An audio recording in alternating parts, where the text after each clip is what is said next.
Welcome back to Pro Wrestling Edge. I am your host, the Dan Brewer. Joining me is one of my tag team partners, the original bro, Josh. What's up? What up, Dan? How you doing today? You know, it's another day.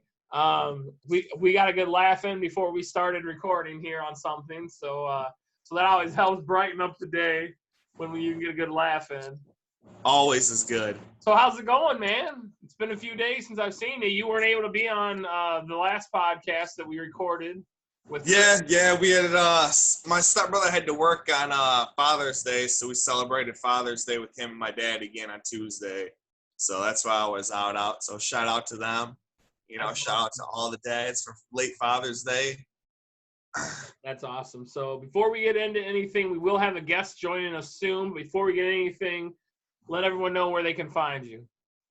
You can find me on Twitter at OriginalBro19, Instagram, JRut19, and you can find me on Facebook by my normal name, Josh Rakowski.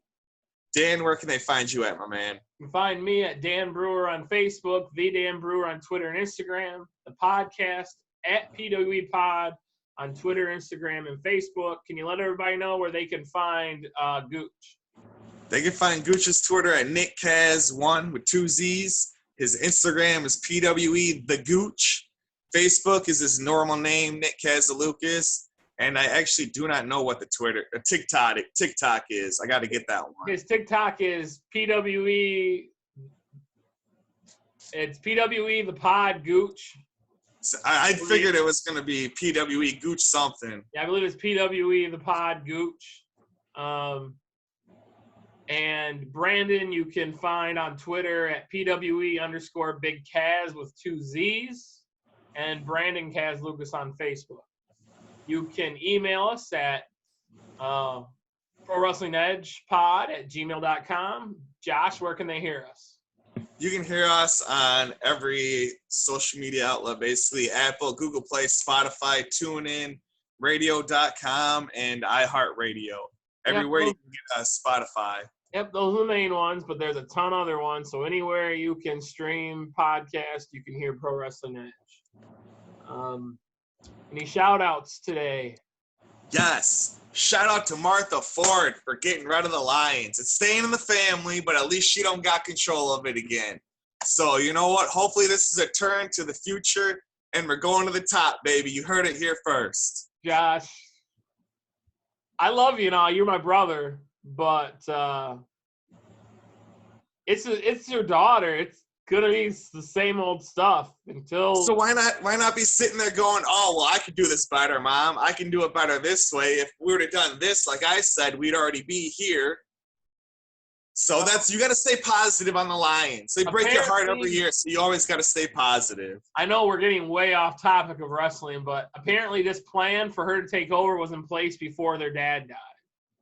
So it was her being groomed on how to run operations at the owner level. We'll see what happens. We'll see. Hope for the best. We'll see. Matt Stafford's still their quarterback, so I don't have much hope. But, yeah, Lions do have a new owner. Any other shout-outs? Shout out to, like I said, I was late on Father's Day, so happy Father's Day to my dad, stepbrother, Gooch, Brandon, everyone else. Happy Father's Day. Yeah, we were actually driving back from Indianapolis Saturday night into Sunday morning, and at 12:01, I woke Gooch up and told him and Brandon happy Father's Day. And because Gooch was the old man, he's the youngest, but he's the old man of the group, passed out in the back seat. He stayed awake after that, though. He stayed awake for a minute there. I can't wait to hear that episode. That's going to be a good one. I think it was my jokes on what I used to do when people fall asleep first at parties. Yeah, I think you definitely scared him. I think that's what kept him awake. I was letting him know what I used to do at parties when the first person that fell asleep. So he was not wanting to get his eyebrows shaved or anything drawn on his face with a Sharpie. So he stayed awake after that, which, I'm too old for that stuff, but it was nice to see him squirm a little bit. We were all kind of tired after that show, but if the driver couldn't get sleep, nobody could get sleep. That's right. That's right. We all stayed up for the drive home, which was an awesome trip. That episode will be coming out right before this one comes out. So if you haven't listened to it, that was episode 66, and that was a shorter episode, and that is our road trip to GCW. So that was a good time, and we definitely enjoyed that. So I want to shout out Nick and Brandon. They're our boys. They're not here today, but they're with us in spirit. They'll be back. So shout out to Nick and Brandon. Pro Wrestling Edge wouldn't be Pro Wrestling Edge without all four of us. So shout out to Nick and Brandon. Shout out, and I know I said this on the last episode that we recorded with Chris, but there's been some really good news about Wyatt that has come out in the last few days. So that is awesome. Keep the prayers going for Aaron O'Ryan and the family. But there's been some good progress for Wyatt. So that's always good sign and good to hear when you get on social media and see that there's a huge improvement from where things were. So, again, contact them for shirts. The GoFundMe, Tommy Vendetta's got shirts on his Pro Wrestling Tees page. Support any way you can, your prayers, your thoughts. Just keep supporting that kid. He's a tough kid. He's got a tough dad, so of course so the kid's got to be tough if he's Aaron O'Ryan's son, right?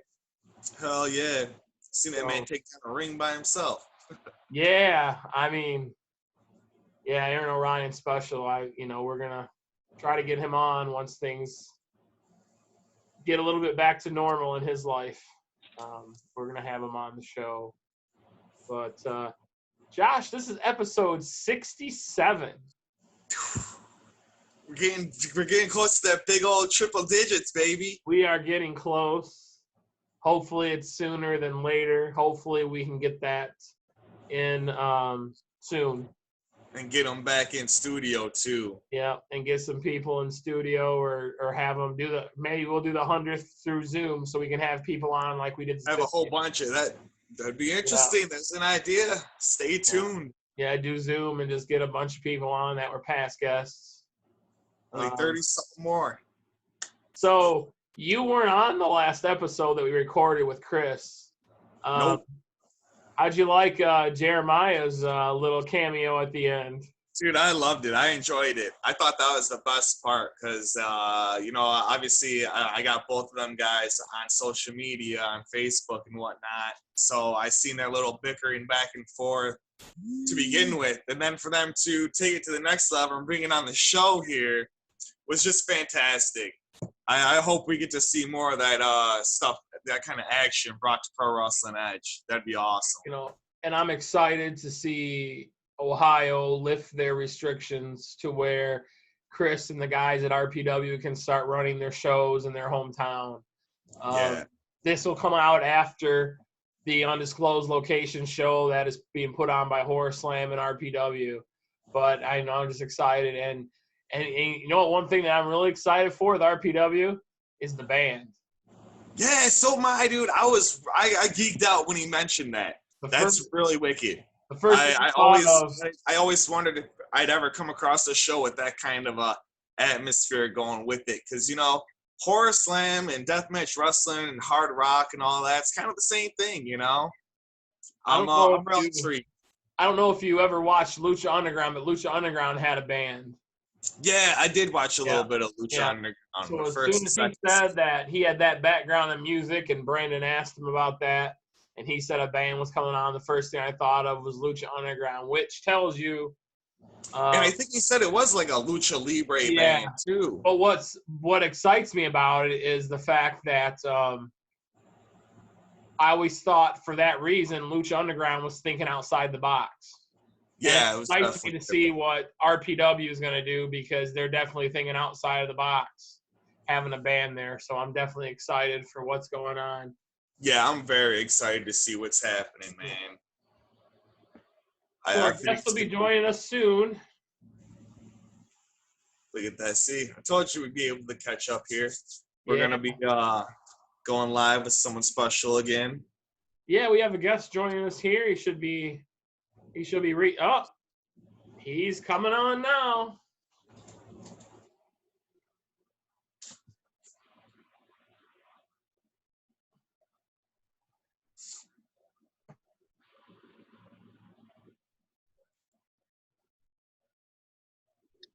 Hello? Rod, are you there, man? I'm here. How's it going? All right, man, we're doing well. Do you want to put your video on or no? Yeah, give me a second. I'm just like getting somewhere I can sit down and talk. All right. So joining us on this episode of Pro Wrestling Edge, and we thank you for joining us, is Rod Lee. So, Rod, we appreciate you for coming on the show. Thanks for having me, guys. And Pro Wrestling Edge is now sucker free. Definitely. Yep. Yeah. Yep, trying to keep it sucker free out here. So, Rod, I'm going to get you a second here. I'm just going to talk with you a little bit before you get to the point you can get on some video with us. But so we first saw you live. You did a BCWA show not long before the pandemic started. Yep, that was, I think, like the 17th of January. Yeah, it was early on in the year. I had seen a lot of you with Rising Action on their YouTube channel. I watched that. You know, I'm a huge fan of Giuseppe, and he was actually on the podcast, and we talked about Rising Action. So I catch out their YouTube when they were putting out their episodes weekly from your guys' events. But and then we saw you at BCWA, and then the pandemic hit. But we've been seeing you at the Horror Slam undisclosed location shows as well. Yep, I'm actually going to be at the next one as well, the one on Saturday.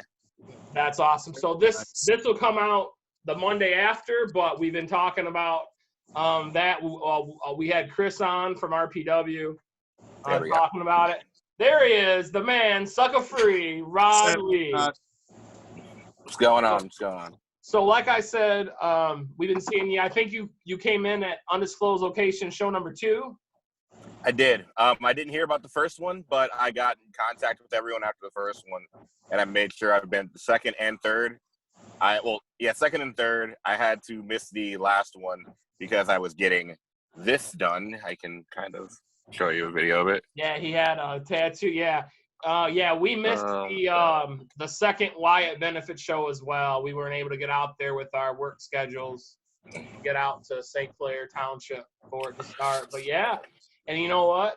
From the moment that first time we saw you, we're at that undisclosed location too. We're like, damn, this Rod Lee is a little bit different than the Rod Lee we saw at BCWA. Yeah, a lot has happened since then. I mean, it's been 6 months. We had a pandemic. That really affected me mentally. I mean, I've had a lot of time to sit down and really define what sucker free means. And I, got back in the gym as soon as I could. I mean, I live in Ohio, so I kind of got lucky. I don't got to worry about Big Gretch saying, hey, you guys can go to the gym. Actually, no, you can't. Haha, JK. So, it sucks. I'm sorry, but I kind of got lucky on that one. Before I get into asking you about, how you got into wrestling and everything, what did you do during the pandemic? You said it kind of hit you, but what'd you do? Were you still able to work, or were you off of work too? Well, I got laid off for like 3 weeks, so I really just had nothing to do. The thing is, I got laid off, and I immediately went to GameStop and bought like 2 games because I knew I was going to be inside for a while. So I bought a Pokemon game and the new Yu-Gi-Oh game, so I played those extensively. Then, I also did a few different things. I did like a promo contest. I tried to stay in shape the best I could. I mean, really not the easiest thing when, there's not much to do or places to go. But once February hit, like mid-February, I went back to work.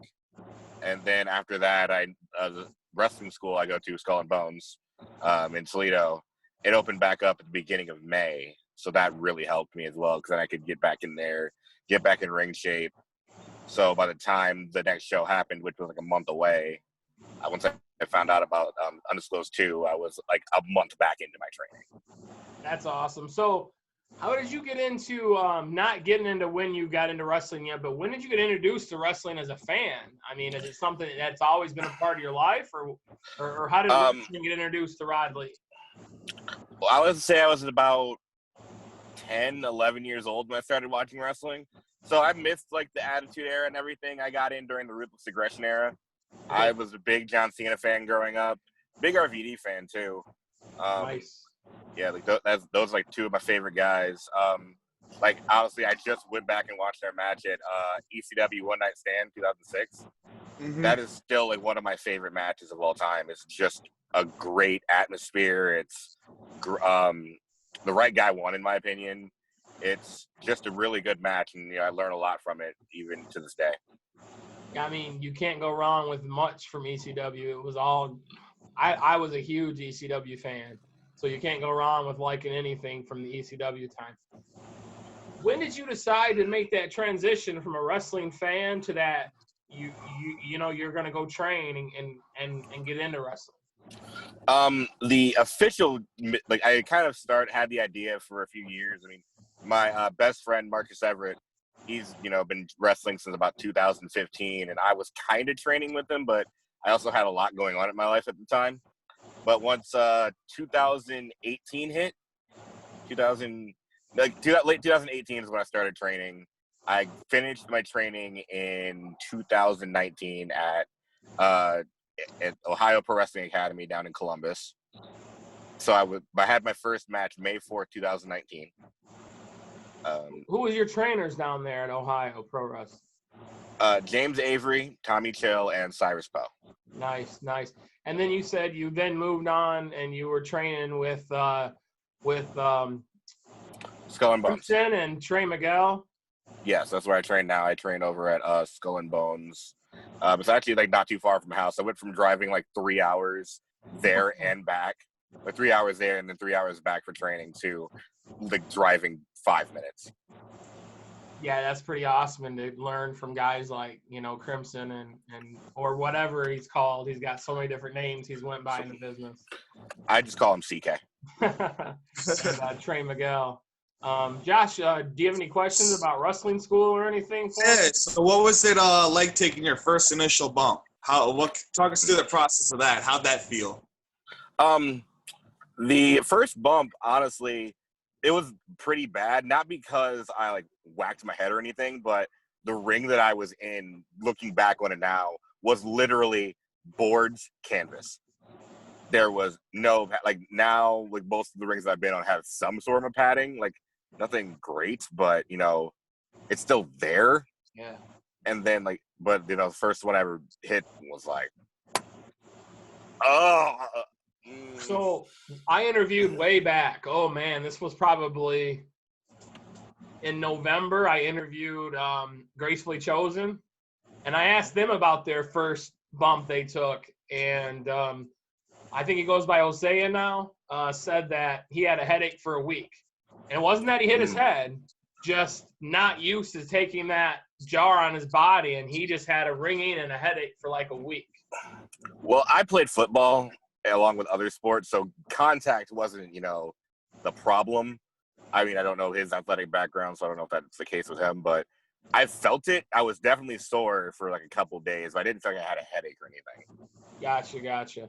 So you said you started out at Ohio Pro in Columbus. How long did you go to school there?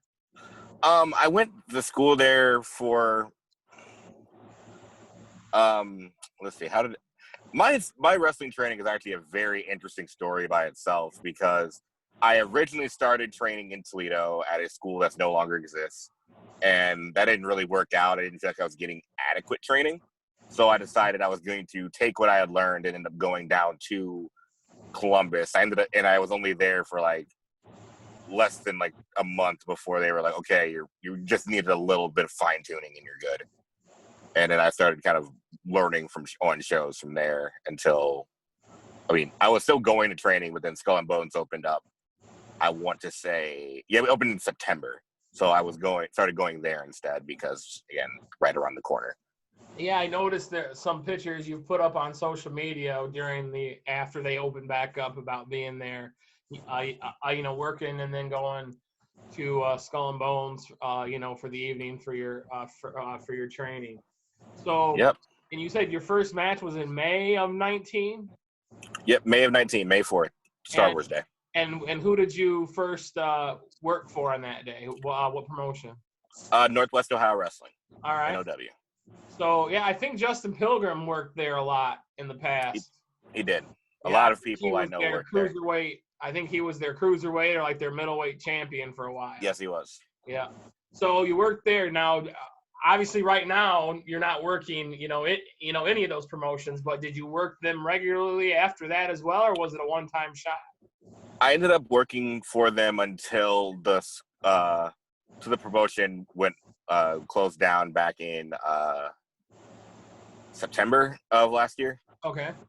So I ended up working there until the end of its life cycle. I also work a number of other, actually not that many other promotions in Ohio. I kind of somehow ended up mostly working in Michigan. Yeah, how did you get from being Ohio? You said you're in Toledo. Yep. Toledo close. I grew up in Monroe, so I know how close it is. Like we used to go to Toledo for everything. But how did you get hooked up with promoters in Michigan? Well, I'm sitting currently about 3 minutes away from the Michigan state line. So a lot of promotions, there's like bigger promotions, or a lot of promotions are like really close to me. They're only like an hour away north, like Rising Action, the Horror Slam shows. I haven't driven more than like 45, 50 minutes to get to them. And like other things like XICW, they run in like Warren, which is about an hour 15 away. So most of these promotions are actually a lot closer to me than a lot of the other Ohio promotions. I want to work more in Ohio, and I've been trying to get in contact with different Ohio promoters during the pandemic, but I just find it kind of happened that I knew people that worked in places like Northwest Ohio Wrestling that would come down from Michigan and say, "Oh, hey, come up to this place," and I would just spend my weekend up there, and I'm in Michigan all weekend again. That's awesome, because we've got the opportunity to see a lot, especially recently. We've got an opportunity to see a lot of you, and you said you're going to be at the next one as well. So, so going forward, and if wrestling comes back in 2020 like it was before, where shows are allowed to be run with fans and whatnot on the independent level, what's your goal for 2020? My goal for 2020, I do want to get my first taste of singles gold. I'm not entirely sure where. I know the Rising Action heavyweight tournament, that's postponed for right now, but I was planning on winning that and making that my first title. Honestly, that was my biggest thing this year, is I really wanted to prove myself and get my first taste of singles gold. Not to upset you here at Pro Wrestling Edge, but we were really pulling for Electric Ely. That's, I mean, you're really making me redetermine the whole sucker free status of the show right now. Come on, Dan. But no, Eric's a good guy. Yeah, he's a good dude. He's a good dude. I have no problems with Eric Ely. I mean, obviously he's not me, so I have that bias. But definitely not a bad choice definitely not a bad outcome of that title tournament. Yeah. So, that would be a great finals. Yeah, and like I said, we don't know what's going to happen, when it's going to go on. So, I mean, they could switch it up and do something different, not the conventional tournament. We don't know what Rising Action is going to do. You never know what's up Giuseppe's sleeve. Yeah, Giuseppe, he's always thinking of something, and I've talked to him a few times over the pandemic. I love talking to Giuseppe. He's a great dude. I keep saying that, but he's a great guy, and he's great to talk to. He's really knowledgeable about a lot of things, especially rugby. He loves rugby, and the majority of our interview with him was about his rugby career and about rugby, which is fine because that's about him. Yeah, I mean, like I said, he loves rugby, and it's kind of hard to figure out exactly what he's thinking of. But I can tell he's got some ideas brewing in that brain of his. Yeah, and I'm excited to see what he comes up with. Special brewing. So let's get away from wrestling for a second. Now, you said during the pandemic you went out into GameStop and got some games. So you're a big gamer? Kind of getting back into it. Right now all I have is a Nintendo Switch. Okay. And I've been playing that a lot. Like I love playing Smash. I've been playing Smash since I was in high school. So that's my game, like my number one game. But I really also want to get into Dragon Ball FighterZ and Ultimate Ninja Storm 4 when that comes out. Yeah, a lot of the guys here in Michigan, they went the route of going on Twitch and doing video games on Twitch during this pandemic as what they were doing to stay busy doing something, you know. So outside of games, you know, what else does Rod Lee like to do outside of the ring? I love anime. I'm a huge I love anime. Everyone makes fun of me for it, but I've watched way too many to name. I'm still angry. I'm very passionately angry about some. Like, talk to me about Naruto, and I'll probably end up screaming in the next 10 minutes. I like to write. Actually, I do. Okay. I've been kind of dabbling in both songwriting and kind of screenwriting. Nothing cool. Nothing concrete, but it's just something I've been kind of always fascinated by.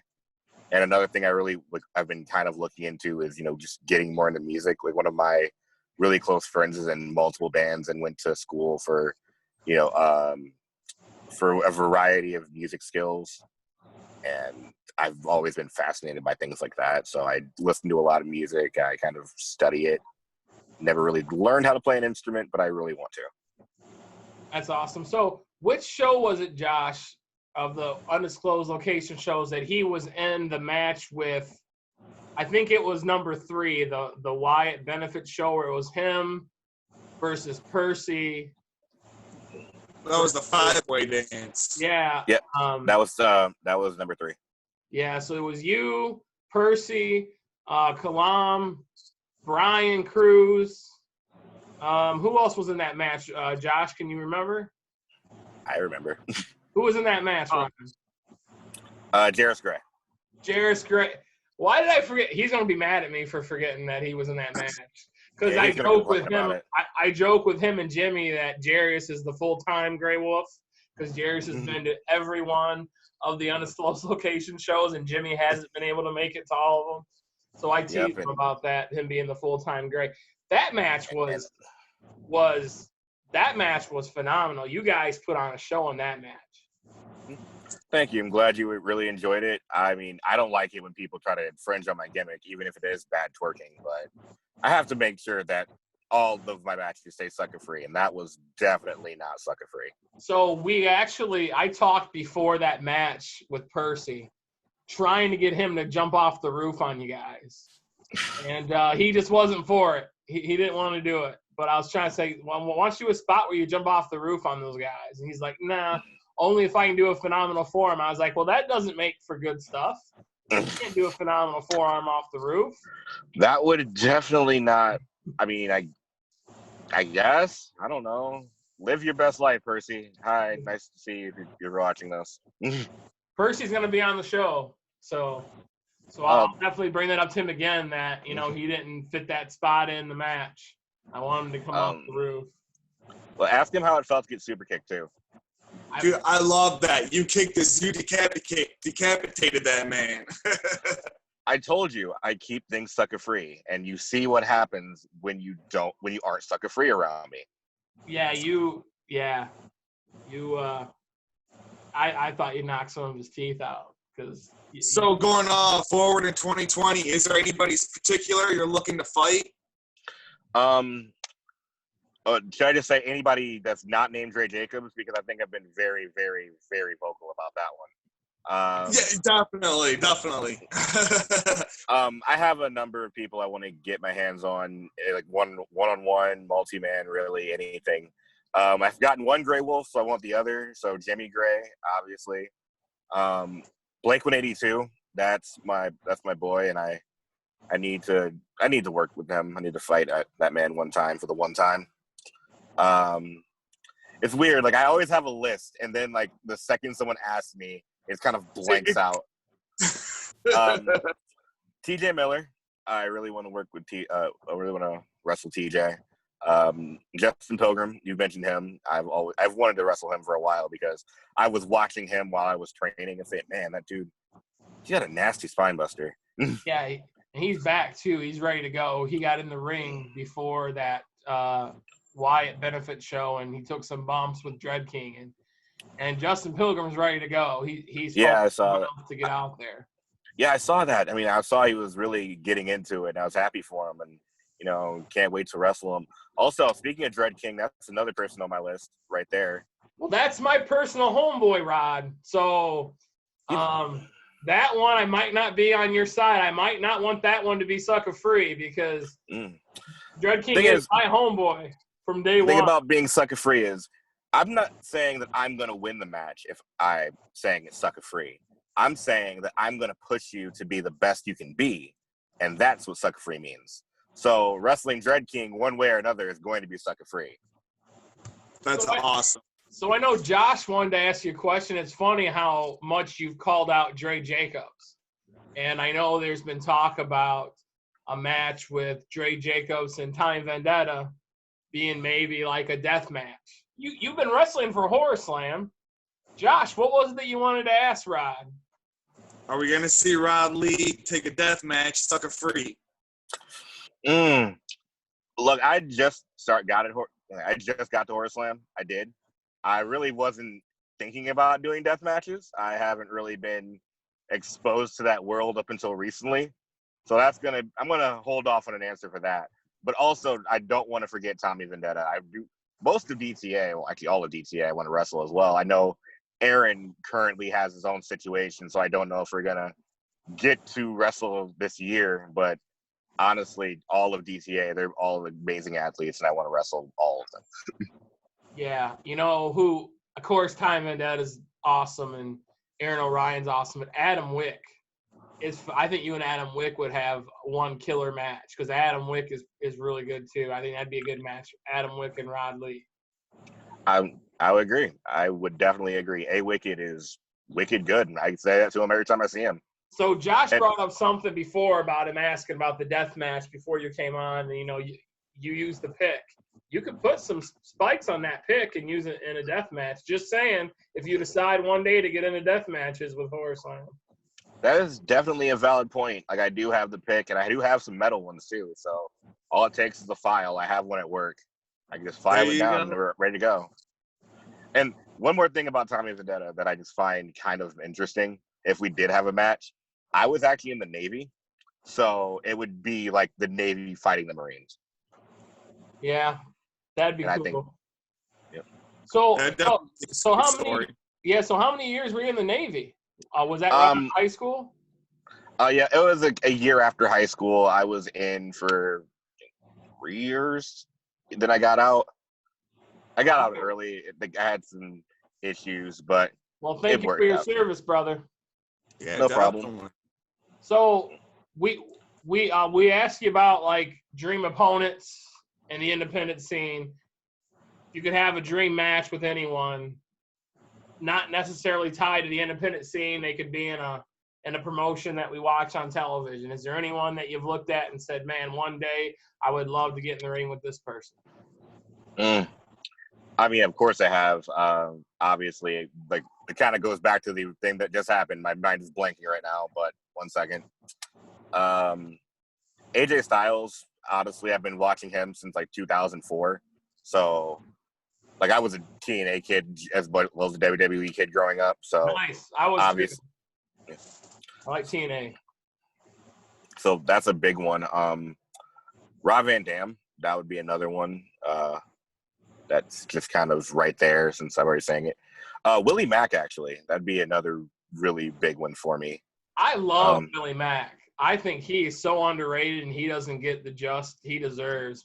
That man is phenomenal in the ring, and to be a bigger guy and the way that he can move and do the aerial stuff. He's definitely. That's something. He's definitely an inspiration to me. I mean, I've watched his stuff. I've tried to learn from him the best I can, and try to get better every chance I get. And speaking of Willie and kind of the current Impact roster, there's one person I feel like I have to put on that list, and that's my trainer, Trey Miguel. I think we would have an amazing match. I'm sure Trey would be up for it too. Yeah. I'm sure Trey would be up for it. Yeah, I mean, we work kind of in practice and stuff, but I would definitely love to actually work a full match with him. We got to see Trey at the last Rhino show, the Insane Wrestling Revolution. Trey was supposed to wrestle but got hurt, and he came out and was a manager for someone on that show. So hopefully we see him next month at the next Rhino show, Insane Wrestling Revolution. So, yeah, I really hope so too. Yeah. So Rod, we talked about you getting into wrestling. We talked about you being a fan. We talked about what you did during this pandemic that all of us are hating that we're in right now. We talked about dream opponents and who gave you inspiration and what you do outside of wrestling. We talked about your goals for this year, that you want to become a champion. But there's got to be long-term goals for Rod Lee before Rod Lee hangs up those boots. Is there anything beyond this year that you're looking to do in professional wrestling? Well, I feel like this could kind of fall into fall into this year, next year. I'm not entirely sure yet, but I've been very vocal as well about the fact that I'm winning Proving Ground Season 8. So that's that could be a long-term goal. I do want to get signed to a major promotion, be that like MLW, Impact, or even like AEW, WWE, something where I can kind of I want to make wrestling like my full-time job, or be able to generate enough streams of income so I don't actually have to go to my actual job anymore. Actually, speaking of MLW, they just hired Calvin Tankman. Oh yeah, I saw that. I was really excited for him. We got to see Calvin Tankman last weekend. We went out to Indianapolis for the GCW show, and he was in a 5-man scramble and pretty much beat the shit out of everybody in that match. Yeah, man. When he did that cannonball over the top ropes, I've never seen a big man move like that. That dude is phenomenal. Yeah, MLW said he's 355 pounds what they're billing him at, and he did this flip over the top rope, Rod.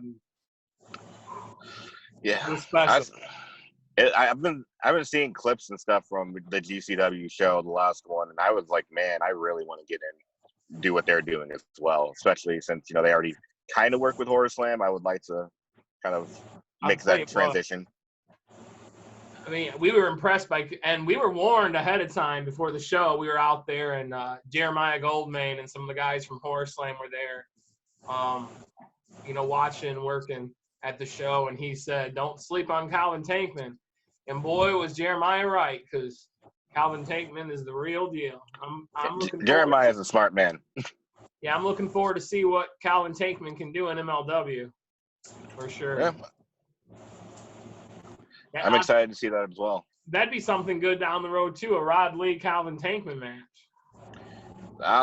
There's gonna be a lot of flying. I'd have to definitely up my game for that one. So Rod, before I let you go, I just want to have you let everyone know where they can find you on social media, where they can get Sucker Free. All right, so my Facebook page is just Rod Lee. Look that up, add me, I'll add you back. Then there's my Twitter, which is at MC Rod Lee. And then my Instagram is Otaku Wrestling Dude. OTAKU Wrestling Dude. And there you go. That's where you find me. So when I post this episode on all the social medias, I'll make sure I tag you in all of them on all the social media. Sounds exactly. Sounds great. All right, Rod. Again, we appreciate you for coming on. We can't wait to see you on Saturday. Yeah, thank you guys for having me. I can't wait to see you as well. Yeah, we appreciate you coming on, and we'd love to sit down with you again 6 months, a year down the road after everything's lifted and everyone's back wrestling and see how things are going with you. Definitely. Just pencil me in, man. We can definitely book some 6 months out. We can do a Christmas special. All right, Rod Lee, thank you, man. No problem. Thank you, Thanks for having me. So